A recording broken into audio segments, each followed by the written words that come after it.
गर्मी में एक कमरे का ससुराल बना होटल।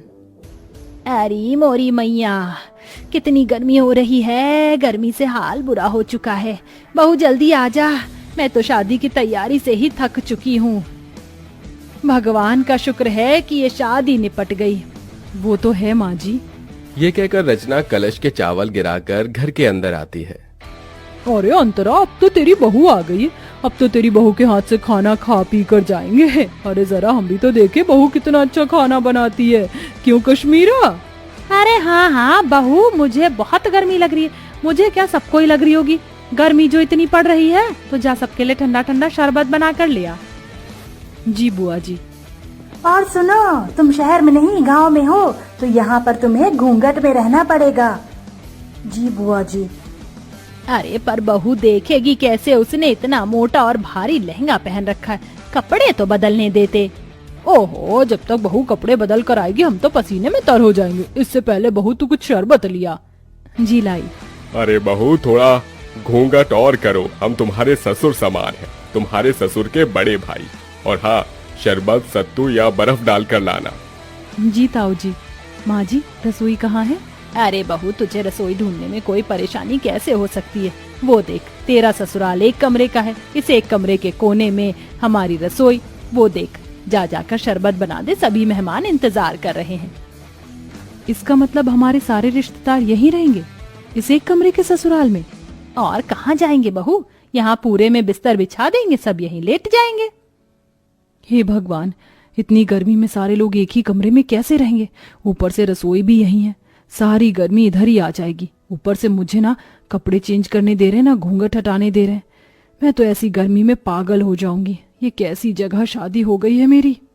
इतना कहकर दिल पर पत्थर रखकर उस एक कोने की रसोई में रचना बड़ी मुश्किल से घूंघट में शरबत बनाती है और एक एक करके सभी मेहमानों को शरबत देती है। अरे बहू, इतना सा ही शरबत बनाया था क्या?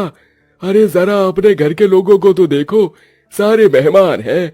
जाओ और शरबत बनाकर लेकर आओ। जी अभी लाई।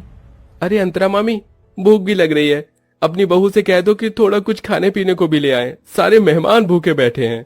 हाँ विनोद बेटा, मैं अभी खाना बनवा देती हूँ, या बहू खाना भी बना ले। मुझे इतनी गर्मी लग रही है, ऐसा लहंगा पहनकर मैं खाना कैसे बना पाऊंगी? और यहाँ तो कोई कमरा भी नहीं है जहाँ मैं चेंज कर पाऊं।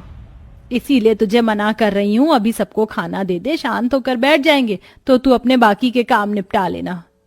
जी माँ जी। बड़ी मुश्किल से रचना खाना बनाने के लिए लहंगे में बैठ पाती है। पूरी सब्जी बनाते बनाते उसे पसीने आने लगते हैं। हे भगवान, मैं तो थक गई। पता नहीं कैसे लोग हैं जो इस एक कमरे के ससुराल को समझ रखा है। और नहीं, बहू इन्हें नौकरानी लग रही है। आते ही नई बहू से कोई काम करवाता है क्या? अरे बहू, मेरे भतीजे का भूख से हाल बेहाल हो रहा है, जरा जल्दी खाना बना। बस माँ जी, पूरी प्लेट में लगा रही हूँ। मुझे क्या रोबोट समझ रखा है? एक तो इतनी गर्मी लग रही है, पंखे की भी हवा नहीं आ रही इस कोने में। रचना प्लेट लगाकर सबको खाना देती है।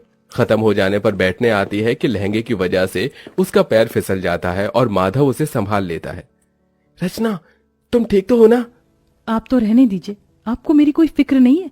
अगर फिक्र होती तो पूछते कि इतने लंबे से घूंघट में, भारी से लहंगे में मैं कैसे बार बार सबको खाना परोस रही हूँ। ये मैं ही जानती हूँ। आपको क्या है, अपना सहरा शेरवानी उतार कर बैठ गए हैं 4 जनों में खी खी खी खी करने। अरे रचना, ऐसी कोई बात नहीं है, मैं माँ से बात करता हूँ। अरे बेटा, यहाँ बहू के साथ क्या कर रहा है? हमारे साथ भी आ जा, बैठ जा। और बहू, राजन विनोद की प्लेट खाली है, जा उन्हें सब्जी पूरी दे दे। जी जी अभी। और तुम तो छोड़ो मेरा हाथ। वो समय रचना अपने पति के पेट में एक कोहनी मारकर चली जाती है। आउच! क्या हुआ बेटा? कुछ नहीं ताऊ जी। फिर सबको खाना देने के बाद रचना थक जाती है और बैठे बैठे सो जाती है। उसे देख कश्मीरा जगाने जाती है तो माधव मना कर देता है। बुआ जी, उसे उठाइएगा मत, बेचारी गृह प्रवेश के बाद से ही सबको खाना दे रही है, एक पल के लिए भी बैठी नहीं है। और देखिए कितना पसीना आ रहा है, उसे लहंगा भी नहीं उतारने दिया आप सबने, थोड़ा तो रहम कीजिए। ओहो, देख रही है, तेरा बेटा अभी से ही बहू के पक्ष में हो गया। चलो अच्छी बात है, हम कौन से तुम्हारी पत्नी को परेशान कर रहे हैं, सोने दो। माधव पास के बिस्तर पर उसे सुला देता है और एक पर्दा डाल देता है, जिससे सारे बड़े बुजुर्ग रिश्तेदार उसे ना देखें। ऐसे ही शाम हो जाती है। रचना अपने कपड़े बदलकर आराम से बैठी थी कि मौसिया सास सुधा उसके पास आती है। अरे बहू, तुझे कितनी बार बताऊं घूंघट करके रख, तेरे किसी भी सास ससुर ने देख लिया तुझे तो गजब हो जाएगा। नई बहू को पर्दे में ही रहना चाहिए, समझी? अब जा जाकर चाय बना। मैं चाय तो बना दूंगी, पर मैं तो पहले इस तरफ बैठी हूं ना, मुझे कोई भी नहीं देख सकता, तो थोड़ी देर घूंघट ऊपर कर लूंगी तो क्या हो जाएगा। मुझे भी गर्मी लग रही है, और ऐसा तो है नहीं किसी ने मेरी शक्ल नहीं देखी, सबने शादी में मुझे देखा है। देख ले अंतरा, देख ले तेरी बहू कैसे अभी से ही जबान लड़ा रही है। अरे मैं तो मौसी हूँ, मुझे इस बात का बुरा नहीं लगेगा, लेकिन कोई और होता तो तौबा तौबा तौबा। छोड़ ना सुधा, ऐसी बात नहीं करते, जा सबके लिए चाय नाश्ता लेकर आ। ये बोलते ही रचना घूंघट करके फिर से गर्मी में सबके लिए चाय बनाती है। अब इतने सारे मेहमान थे, हर कोई थोड़ी थोड़ी देर बाद अपने खाने पीने की फरमाइश कर रहा था। ऊपर से हल्की साड़ी पहनने पर विनोद कहता है, देखो रचना, मैं तुम्हारे जेठ की तरह हूँ और अभी तुम्हारी नई शादी हुई है, इसलिए बता रहा हूँ इतनी हल्की साड़ी मत पहनो। जो नई नवेली दुल्हन हो तो थोड़ी भारी साड़ी पहनो। भाई साहब, गर्मी लग रही है इसलिए मैंने थोड़ी हल्की साड़ी पहनाई है। कोई बात नहीं, थोड़ा बर्दाश्त करो और अपने हाथ के पकौड़े भी बनाकर खिला दो। फिर कहाँ मैं बार बार आने बैठ रहा हूँ, मुझे तो आगरा ही चले जाना है। अब मेरा भेजा फ्राई हो रहा है, शादी करके पछता रही हूँ। इससे पहले ही बढ़िया थी मैं जब जीन्स टॉप पहनकर विदाउट कोई घूंघट के इधर उधर रहती थी, पर इन बड़े लोगों ने तो मेरा जीना हराम कर दिया। ऊपर से इतना छोटा ससुराल है, हर जगह कोई ना कोई बैठा है। सच में कमरे के ससुराल को होटल समझ लिया है, जाने का नाम ही नहीं ले रहे। जब से आए बहू ये, जब से आए बहू वो। जी भाई साहब, लाई अभी पकौड़े। इतना कहकर रचना फिर से चूल्हा जलाकर गर्मी में बैठकर पकौड़े बनाती है। उस चूल्हे का धुआं और गर्माई सीधे रचना के मुंह पर लग रही थी। बस अब मुझे और नहीं होगा, मैं पागल हो जाऊंगी इस गर्मी में, थोड़ी देर बाहर चली जाती हूँ।